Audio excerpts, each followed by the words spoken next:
Welcome to Plant-Based on Fire, the podcast that ignites your passion for plant-based businesses.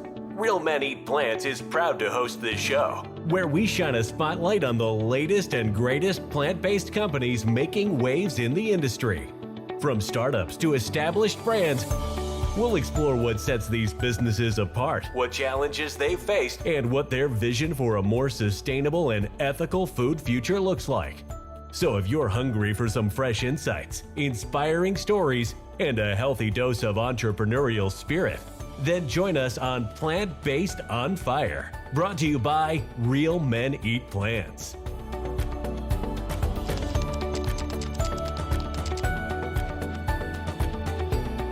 Hello, everyone, and welcome to Plant-Based on Fire. I'm your host, Brian, and we are here talking about plant-based businesses and their inspiring stories thriving in our plant-based world. So today, joining us is Brett Christoffel. Brett is a Texan who realized in 2016 that he loved cows the same way he loves dogs. So he stopped eating them.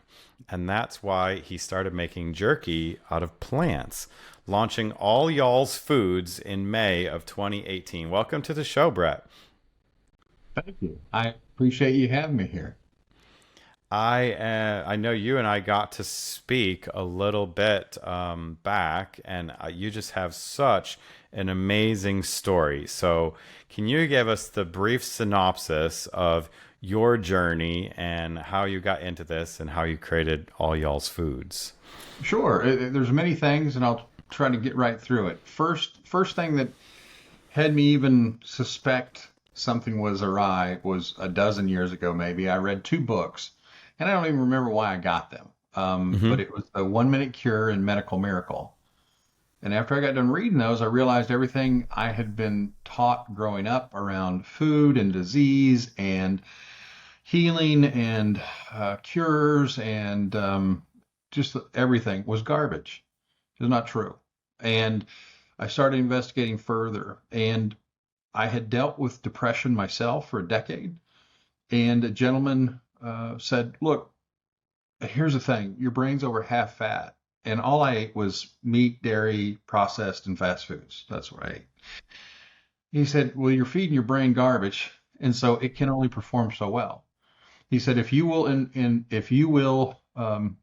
ingesting, and in this case, I use fresh ground flaxseed, omega-3s, plant-based, you can reverse or eliminate, I dare say cure, reverse or eliminate bipolar disorder, depression, ADD. You see all these issues with so many people these days. I think it's diet. It wasn't like this when I was younger. People didn't have all the problems they have today. So I began 2 tablespoons of fresh ground flaxseed in a smoothie. And I did that every day. And he said 6 months. In 4 months, I stopped all medication. And that was 10 years ago, 12? I don't know how long ago it was. About that long ago. And it's resolved, and it's not been an issue ever since. I attended the Institute for Integrative Nutrition, met a woman, Deanna 1, stage 4 ovarian cancer, given 4 weeks to live. 2 weeks in, they're about to up her morphine because of the pain. She remembered some stuff out of nowhere that her grandfather taught her as a child because she's of Chinese descent. She began taking mushrooms with the modified Gerson protocol. It's a dozen years, 10, 12 years later. And she's showing people how to heal their bodies. So there's a lot to this whole food and our health. Most people think it's genetics, and it's not. They think, well, grandpa had it, or dad had it, or Aunt Edna had it. And the fact is we repeat the behaviors that by those who raise us tend to anyway. And so we get the same results. That's what it is. It's not genetics. It's the results of what we put on in our body. And so I, at the Institute for Integrated Nutrition, I published a book called Nutritional Truths. In it, I talked about the elephant, gorilla, and rhino, and how it just out of nowhere occurred to me, you got a 10,000-pound animal full of muscle and strength and vigorous, and they don't eat burgers and Chick-fil-A. They eat plants, and biologically, from stem to stern, we're the same damn animal. I mean, we're a little bit different, but for the most part, we're the same animal. And so, out in the zoo one day, it hit me when I was looking at the elephants. This was February of 16, that all animals are present and aware and they don't want to die. We kill 100,000 every minute of every day to consume them when we don't need to. All the protein, all the calcium we need is in plants. And these years later, my protein's in the middle, my calcium's in the middle. Mhm. I don't consume them. And so now I tell people, look, meat is just a vehicle for plants. If you think about any kind of dish you enjoy, whether it's a seafood or steak or whatever, think about when it's not influenced by plants, smoke, char, and salt. Yep. So people like myself started making that meat, if you will, from plants. So it chews a little different because it's plant fiber, not muscle fiber. So it's easier to chew, but it goes further in that I know compared to its animal counterpart, when I serve you my products, it's got more protein, calcium, magnesium, and iron than beef. It's full of fiber and phytonutrients. It's not a class 1 or 2 carcinogen, and it can be tasty. And so that's what we go for. We go for bold, unique flavors, and to nourish the customer, leave the animals be, because the company portion of every bag sold goes to Rowdy Girl Sanctuary, which is the first vegan sanctuary. It was a cattle ranch turned to vegan animal sanctuary. They got about 135 animals. 70 of those are cows. And that's why I chose them. I'm like, I'm starting with, something to replace beef jerky, then let me support those who support those animals. So we enjoy a relationship with them, and we use less than 10% of the land, fuel, and water to produce ours compared to animal protein. So it's a win. Incredible journey, right? And you hear so many of us that have been on similar ones as we enter into this whole food, plant-based lifestyle and stuff. I know, you and I spoke previously about some other stuff. You're the Texan in Texas. Why beef jerky out of all the foods you could try to, de-meat or whatever the term is, kind of thing? Why the beef jerky side of it, and what was your first creation there with all y'all's? Well, the thing is, to back up a little bit, about 10 years ago, I opened a raw organic vegan juice and smoothie bar. After I learned from Matthew Kinney, that was biologically, if you look at the human body as a machine rather than something that likes to be entertained by fast food and so on. Yeah. That's all it needs for the most part, aside from B12. And so I thought, well, I want to do that. So I opened a shop and I got good with the dehydrator. And so what happened for me was I stopped eating meat, and then I read that our second largest export here in Texas is beef. And I was like, well, I don't like that. And I was like, well, are you gonna bitch about it, or are you gonna change it? And I'm like, and I said that to myself out loud. I'm like, because people like to bitch. They'll bitch all day long. Yeah. And I said, no, I'm going to change it. And so I started working on it. I said, how am I going to make this? And the jerky was just there. It wasn't, I didn't think, I had thought about other options of other things over the years since I stopped, but nothing really landed. But in that moment, it was like, I'm doing this. And then there's 7 regions of Texas. Each flavor represents a region of Texas. And we use things, like I said, like we use prickly pear syrup because it's a state plant of Texas, and we use pecan smoke because it's a state tree of Texas. So we do stuff like that. I love it. And so you've got this big, I call it the BHAG, the big, hairy, audacious goal, I think you and I spoke about. Like, you are trying to redefine Texas's protein traditions. Yeah. And so, like, what is your big goal? Hit it for us. Well, that's good. So here's the thing about Texas. We're the largest petrochemical producer in the country, which is in some ways amazing. The thing is a lot of people are like, what? And it's like, oh, wait, hold on. So we also generate 30% of all wind energy in the U.S. We're the largest wind energy producer, and we're the second largest solar energy producer. Okay, so there's this balance in the state. Well, learning that we're the largest beef producer in the country is great. The thing is we do plants. So we're going to be the largest. There's no reason Texas can't be the largest plant-based protein producer as well. And there's a lot of ways of capturing that. So we've just gotten underway in working with people in the state and actually throughout the country to make that happen. And so it's underway. And so I'm committed to us becoming the largest plant-based protein producer in America. And again, it's going to require some effort, but once people see the opportunity that's there for them as a business owner, Yeah. it's going to be pretty easy. I applaud your efforts there, and we are right behind you with all of our listeners to help support you on that journey. So, Thanks.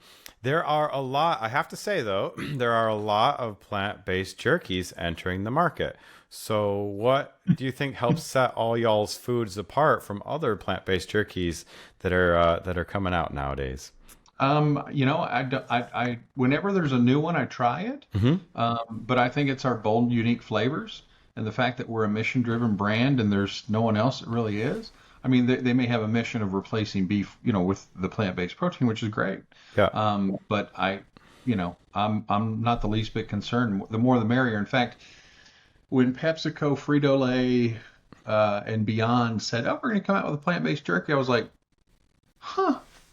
And then I thought about it. I was like, well, good. Everyone's going to, because their distribution's amazing. Hmm. I mean, there's not a store they're not in. So it's like, well, then everyone's going to get a chance to see what the heck I'm doing. Yeah. It's not mine. But the fact is if you try the two, they're very different. And so people, just like cheeses or milks or any other kind of meat replacement, people are going to find the ones they like more than the others. And based on our feedback and based on our sales, people like what we're doing. They like the consistency and they like the flavors. And we're excited. We've got a new flavor coming out here in about another 60 days and excited to get that on the market because Awesome. it's a fun flavor that people like. What? It'll be fun. Cool. We can't wait to hear all about that one. So obviously the sustainability side of this is really, really important to you. Can you talk to us a little bit more about your brand and how you use how you use less resources in comparison to Sure. basic animal production or potentially Yeah. others that aren't sustainability focused? Yeah. The bottom line is we use less than 10% of the land, fuel, and water that our animal protein counterparts will. Because if you think about all it takes to raise an animal and then take it apart so you can take that protein out that it was eating, see, we remove all of that Hmm. and we just go right to the plants. And it simplifies everything. I mean, and for the consumer, it's a win because it's, side by side, it's just healthier. And so we just keep going it that way. I love it. And since I speak to so many plant-based businesses now with this show, one of the challenges that I see a lot of us plant-based, especially on the food production side, is figuring out those distribution channels and how do you reach the bigger, broader market besides like the farmers markets that we're all used to going to. What do Mhm. you think has been some of your keys to success or any wisdom you can give to other business owners looking for distribution? Um, you know, it- there's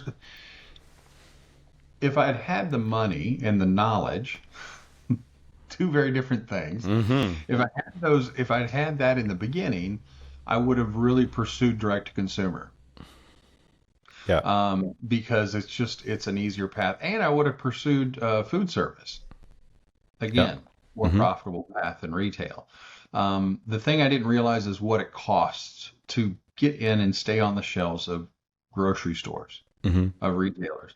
And it's not always a win. People think, oh, I got into X number of stores and whatnot. I'm like, all right, cool. Can you afford it? I hope so. Because again, there's a lot of cost of doing business. It's not just, margins. Yeah. It's free fills, it's ad spend, it's turns, it's discounts, there's just thing after thing after thing. I've been fortunate in that I work with UNFI and KeHE, the largest natural food distributors in North America.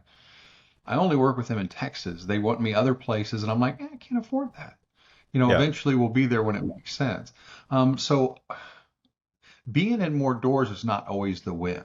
Hmm. And maybe for some it is, and that's okay. But for me, it's never been that. It's about where is this going to be and who's going to see it and how's it going to be shopped. So we are working with larger retailers now and starting off small and growing those. But we're really focused on direct to consumer because that's where the growth can really be for a company. Again, it depends. If there are people who start companies and they raise, I don't know, $5-10 million, and they don't have to make money. No one's expecting them to make money. Mm-hmm. I haven't done that. Yeah. So I had to get as close to profitability as I can, which we've gotten, and we hit several months a year. Um, and it's just about being able to sell without having to spend as much. And so I'm still working through that. What I'm hearing you say is persistency is definitely the key, and also fail fast. You run some of these experiments and see how they go a little bit. Sure. Yeah. Fall down 6 times, stand up 7. That's right. That's right. Yeah, no, and that's how we've been doing it. We've had opportunities to go into hundreds of stores at a time, but I was like, I don't know that I can make that happen. And so we've turned down opportunities. We're working on a lot of opportunities now, so it's all good. It's just not as easy as you might think. The individuals who sell just at farmers markets, that kind of thing, it's a honest, straightforward business. You don't have to wonder. But that's not what I wanted to do. Yeah. I wanted to make a very Texas brand, a staple, a household staple in America, and internationally as well at some point when it makes sense. So I would imagine me, like many other of us vegans and plant-basers out there, well, we see it on the shelves in our grocery store. We're just like, oh my goodness, I have got to try this. But like somebody, like others in my family or those staunch meat eaters and stuff, like, no, I'm going to go with the Slim Jim because I, want that. Like, how do you say, like, what's the marketing technique or the little one-liner that I can say, like, I guess it's a twofold question. Number one, how do you get the meat eaters to give it a try and fall in love with it? And then secondly, how do you get us plant-basers after we've gone through the initial one? The flavor is gonna resonate, and I'm gonna go back and get a second batch, right? Yeah, just like with any other product, because that's what I tell people. Like, look, if you're looking for a cheese, whether it's a sliced cheese or shredded cheese or block cheese or whatever, you're gonna have to try different ones. Some are better than others, and I'd say that about anything. Try it. Yeah. And if you like it, buy it again. And the thing is there are companies they sell plant-based or vegan products that are vegan owned and those that aren't. One of the big cheese companies is owned by Japan's largest pharmaceutical company. Like, how does that happen? So I would also encourage people, just be aware of what and who you're supporting with your money. Again, you don't have to. It's your money. You can do whatever you want to with it. But it's something to consider, because once you start looking into it and thinking about it, it's like, well, wait a minute. So, yeah, the big thing is since I started, is just to trust the process. Do the next right thing and trust the process. Because when I'm in the flow, it's like the universe is conspiring with me. And I could not have done this at all without the universe's support. Absolutely. So I heard sometime in the next couple of months, a new jerky is coming out. What other future plans does All Y'all Foods have? And where do you sort of envision the company's role in this plant-based movement? To be there are products and opportunities outside of this, but primarily to be a shelf-stable plant-based protein company, to stick with gluten-free, to always be non-GMO and use the best ingredients we can afford to put in. I was talking with someone the other day. We use olive oil in our jerky, and they're like, why? I'm like, well, because I could get canola oil for a third the price, but I don't think it's good for the human body. Now, I don't think a lot of oil at all is great for the human body. I'm still learning. But olive oil to me is more nourishing and less harmful than like rapeseed oil or canola oil. And I'm not a scientist. I just go off of what I read. But so there are opportunities to make more margin, but that's not really what it's about. I mean, everyone wants to have a successful company. I get that. And we're going to be even more successful as a brand. The thing is our product lines, like we've got, when it comes to jerky, we're working on sticks and links and chips and other bits, like our bacony bits. We got a black pepper, we got a maple bacon. and then other flavors entirely that you wouldn't think of, because people have this thing for protein. Yeah. They want to make sure they get enough protein. And I always remind people, I'm like, there are no protein deficiency departments in America that I'm aware of. That's right. That's right. Because we don't have a problem getting protein, but it's pounded in our head just like calcium. Yeah. You gotta drink milk. No, you don't. But there's a whole documentary to unpack there for sure. Yeah. So we'll just keep making tasty things that people enjoy, and the new flavor is a new flavor. I've not seen it anywhere, and we're excited, and we'll make sure you get some when it comes out. Awesome. So how do people get in touch with All Y'all's Foods? It sounds like you're launching some direct-to-consumer stuff where it's already out there. What can the community do to help? What's the best ways to get in touch? How do we reach you?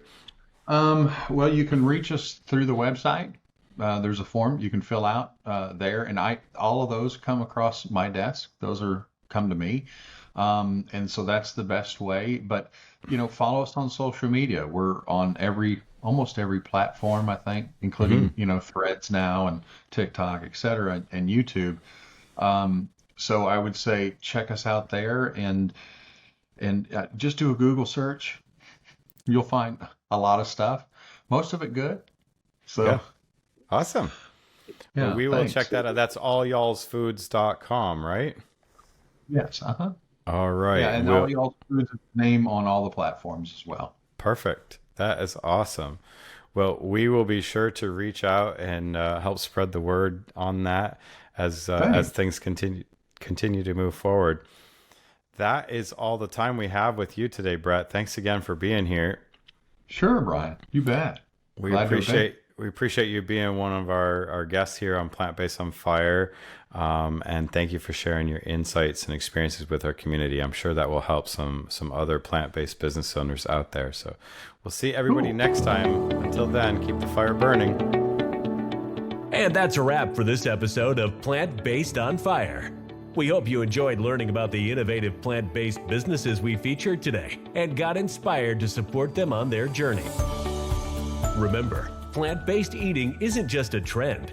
It's a way of life that benefits your health, the environment, and animals. By choosing plant-based foods, you're making a positive impact on the world and helping to create a better and more compassionate future.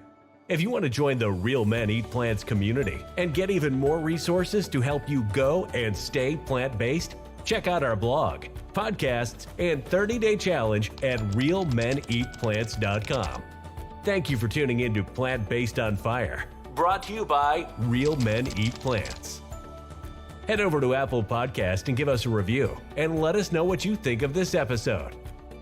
Don't forget to tag us at Plant Based on Fire when you share this episode in your preferred social media.